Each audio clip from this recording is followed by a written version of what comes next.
ini sudah tidak menarik sebetulnya kalau Kiai Haji Imaduddin memaksakan ya. Makanya selalu saya bilang, jangan coba-coba memperkuat hujahnya di bagian ilmu nasab. Selesai ya, tambah babak belur ya, babak belur ya. Saya salut sama Gus Ani sudah mulai menampilkan aslinya ya. Saya bicara ini sudah tertinggal sebetulnya. Saya malah heran sekelas Kiai Haji Imaduddin kok bisa gitu loh. Dulu ketika saya bicara tentang Sayyid Mudakori ya wajar lah. Jangan sampai turuk Anda pahami sebagai syurut. Ini sekelas Kiai Haji Imaduddin loh. Terjebak di situ ya. Saking mau memaksakan teori. Makanya selalu saya bilang, kalau mau bicara metode ilmu nasab sudah selesai Pak. Nggak usah dikorek-korek, sudah selesai. Nggak ada pintu teori Anda itu. Tapi kalau mungkin mau mengembangkan ya dengan secara sejarah atau apa, lain pembicaranya. Apalagi mau berijtihad, apalagi mau menjadi mujaddid, lain ya.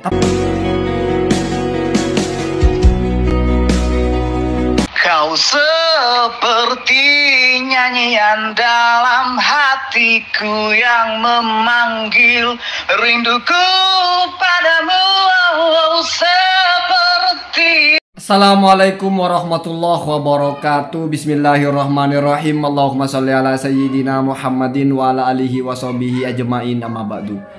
Ja'alallahu wa iyyakum min ahlil khairi was sa'ada fid dini wad dunya wal akhirah. Amin. Allahumma amin. Wa aslahallahu umural mu'minina wal mu'minat wal muslimina wal muslimat fi sairil alam khosatan fi Palestin. Amin. Allahumma amin. Ini babak belur ya, artinya remuk.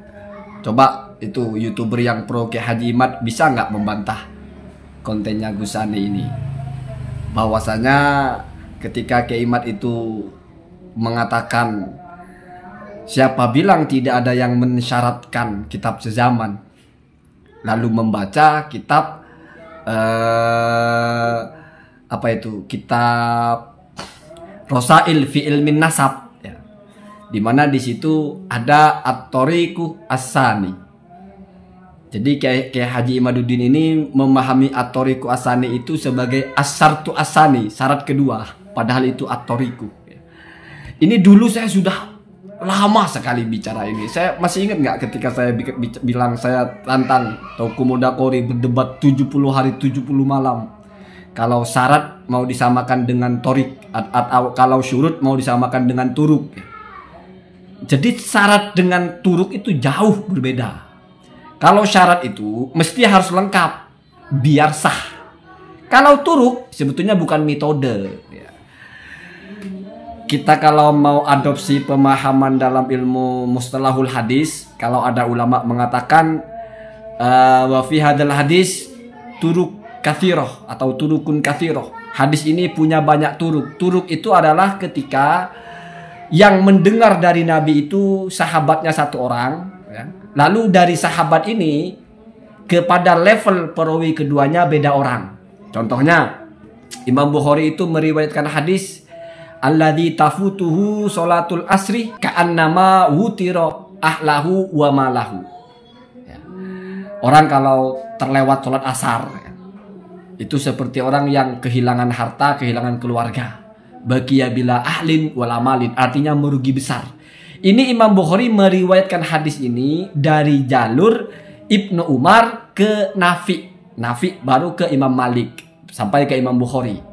Tetapi Imam Muslim meriwayatkan hadis ini dari Ibnu Umar juga, sahabatnya sama, tapi Ibnu Umar yang ke anaknya yaitu Salim. Salim an abihi. Jadi Salim meriwayatkan dari bapaknya. Ah, begitu. Itu namanya turuk ya. Tidak mesti harus dua-duanya dipakai, satu pun cukup. Itu namanya turuk ya. Ada juga yang agak mirip dengan turuk yaitu syahid atau syawahid dalam hadis. Apa bedanya turuk dengan syawahid? Kalau syawahid itu sahabatnya sudah lain. Jadi bukan level kedua yang berbeda, tapi level pertama sudah berbeda. Sama hadis itu juga, cuma redaksinya berbeda. Man fatathu sholatul asri faka'annama wutiro ahlahu wa malahu. Ada yang baca ahluhu wa maluhu ya, tapi yang masyhur ahlahu wa malahu ya, maf'ul sani. Ini diriwayatkan oleh An-Nasa'i dari Nofal bin Muawiyah. Jadi yang mendengar dari Rasul itu Nofal bin Muawiyah. Sementara kalau jalur Imam Bukhari, Imam Muslim yang mendengar dari Nabi Ibnu Umar. Cuma kalau yang Bukhari Ibnu Umar jalurnya ke Nafi. Kalau yang Imam Muslim Ibnu Umar jalurnya ke siapa tadi itu yang saya sebut? Putranya yaitu Salim. Salim bin Abdullah. Abdullah itu Ibnu Umar. Kalau yang berbeda itu sahabatnya ya, itu namanya syahid. Yang kalau yang berbeda itu adalah setelah dari sahabat itu, biasanya tabi'in ya.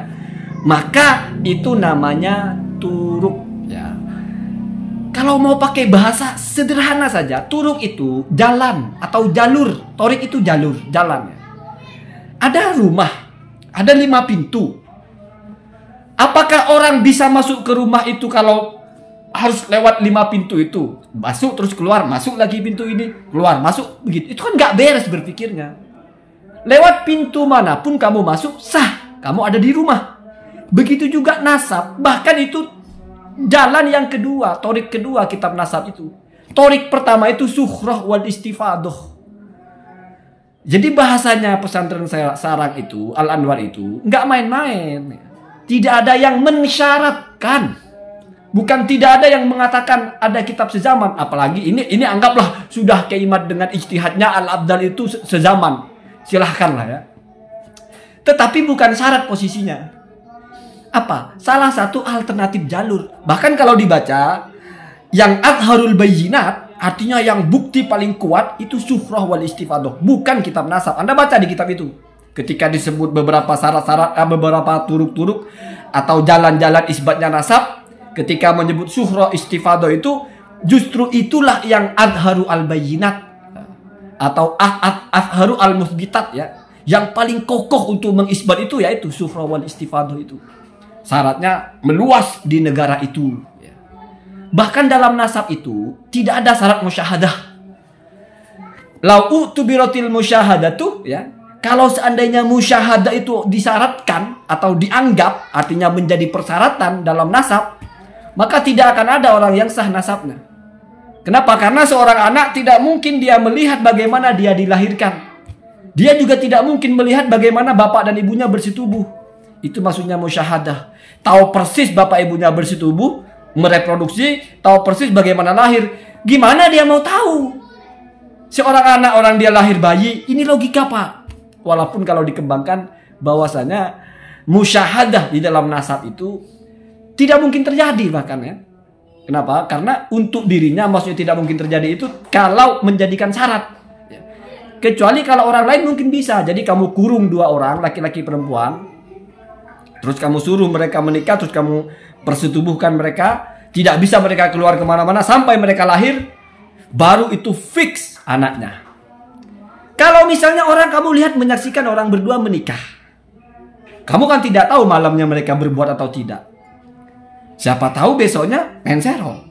Terus lahir. Itu kamu mengatakan itu anaknya, sudah sah nasabnya. Itu ya. Lagi pula ada logika. Saya ini bicara ini sudah tertinggal sebetulnya. Saya malah heran sekelas Kiai Haji Imaduddin kok bisa gitu loh. Dulu ketika saya bicara tentang Sayyid Mudakori ya wajar lah. Jangan sampai turuk Anda pahami sebagai syurut. Ini sekelas Kiai Haji Imaduddin loh. Terjebak di situ ya. Saking mau memaksakan teorinya. Makanya selalu saya bilang kalau mau bicara metode ilmu nasab sudah selesai Pak. Nggak usah dikorek-korek. Sudah selesai. Nggak ada pintu teori Anda itu. Tapi kalau mungkin mau mengembangkan ya, dengan secara sejarah atau apa, lain pembicaranya. Apalagi mau berijtihad, apalagi mau menjadi mujaddid, lainnya. Tapi kalau sudah fokus bicara kitab, selesai. Selesai ya. Kalau gampang-gampang, turuk yang paling gampang adalah ya tadi itu, masuk rumah. Terus masalah nasab dalam fikih misalnya. Nasab itu turuknya salah satunya adalah iqrar. Ada juga bil firosh, ada juga iqrar. Ada juga syahadatul adlaini. Apakah tiga-tiganya harus? Enggak Pak. Bil firosh kita melihat orang sudah menikah, sudah punya anak. Enggak perlu si anak itu ikrar, saya anak kamu ya, kamu anak saya. Enggak perlu, sudah selesai itu nasabnya begitu ya. Kenapa? Karena sudah satu jalannya sudah ditempuh yaitu firosh ya. Begitu juga dalam nasab-nasab yang jauh. Anda dulu pernah bilang itu nasab dekat. Enggak Pak. Dalam fikih bicara nasab itu bukan hanya nasab dekat. Ada contohnya, itu saya sudah bahas detail dulu ya. Au qala ahadun ana min hadhil qabilah. Atau seseorang berkata saya dari kabilah ini, lalu kabilah itu menerima, maka itu sudah tertetapkan nasabnya dengan cara ikrar. Kenapa? Karena ikrar itu yang mengaku itu menyatakan pengakuan, terus yang diakui itu menerima. Anak mengatakan saya anak kamu. Si yang diakui ini mengatakan iya, kamu anak saya. Selama tidak ada hal yang mustahil, misalnya ini lebih tua dari bapaknya, nggak mungkin ya. Ada orang umur 50 tahun ngaku saya anaknya si Maman umur 30 tahun, bagaimana ceritanya, begitu. Jadi ini sudah tidak menarik sebetulnya kalau Kiai Haji Madudin memaksakan ya. Makanya selalu saya bilang, jangan coba memperkuat hujahnya di bagian ilmu nasab. Selesai ya, tambah babak belur ya, babak belur ya. Saya salut sama Gus Ani sudah mulai menampilkan aslinya ya. Allahumma dina ada sabil. Assalamualaikum warahmatullahi wabarakatuh.